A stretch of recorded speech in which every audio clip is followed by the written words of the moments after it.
Hello mga bes! Pupuntahan natin ngayon yung mga bagong dumating as a housekeeper dito sa Japan. At merong 3 doon na estudyante ko. Kaya pupuntahan natin sila. Kaya samahan niyo ako. Tara! So ito po yung bahay nila. At sorry, hindi natin allowed pasukin yan para mag-vlog. So dito sila nakatira. Video kayo. Yay! Finally!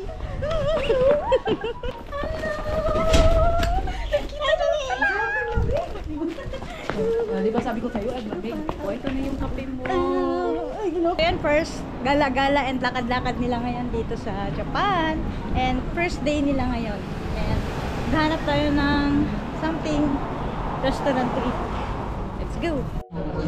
Yan, nakahanap na kami ng restaurant dito sa Ichigen, Minami Orawa. Ano yung masasabi nyo nung dumating kayo sa Japan? Ang ganda. Super ganda. Tapos tahimik. Tsaka ano, linis. ang linis, tapos ang ganda ng Japan. Kaya guys, enroll now at Japan Dreamer Academy. Apply na kayo.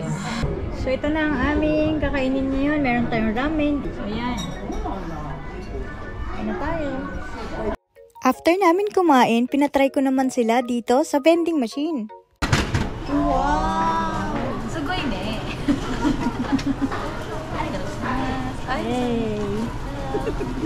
At tinuruan ko na rin sila paano mag-load dito sa Pasmo. Charge. Para din itong beep card, katulad ng sa Pilipinas, at ito lagi namin ginagamit kapag sasakay kami ng tren at bus. Ano i-load mo? Then, ito sa lapas. Ano lang? Tapos, Pasok mo yung pera. Balance, may 4-5 ka pa lang. Hello? ay, meron pa pala. Pero magpasok ka na rin. Sige. Ba't hindi mo kinuha? May 4-5 na pala. So, ito yung balance mo. 14.5. Okay na. Ayun lang.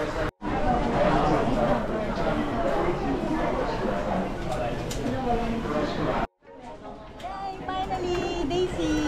Hello, Daisy! Bakit pa kami hindi magkita? Kasi sila, pumunta sila, kumuha sila ng ayuda. Yan, ayuda na pagkain. Yan, buti na lang at nandito pa kami, nagkukwentuhan kami nila. Welcome pala to Japan, mga bes! Hello, mga bes! Hello, mga bes! Ingat po. So yun mga bes, dito na namin tatapusin ang aming vlog. Itong dalawang to, ngayon lang natin makakasama kasi siya from Nagoya and Osaka. So ngayon lang talaga yung parang the best time na magkikita kami. So hindi pa namin alam kung kailan pa yung susunod. Kasi maka-Tokyo kasi ako, kaya ganun. So yun, maraming salamat din siyempre sa tiwala ninyo, lalo na sa Japan Dreamer Academy. Sobrang appreciate talaga kasi yung tiwala pa lang ba na nag-enroll sila at tapos yun, tuloy-tuloy ang kanilang journey. Kaya maraming salamat talaga. And good luck, tibayan nyo lang yung loob nyo dito. Yung marami kayong pagsubok talaga na pagdadaanan dito. Pero lagi nyo lang isipin kung saan kayo nagsimula. At saka syempre yung pangarap natin. Yun kasi yung nagpapatatag sa atin. Yun lang lagi kong masasabi. So, Wag lang mahina. gambate ko dasay. Ay, gambay. Tatane! Matane.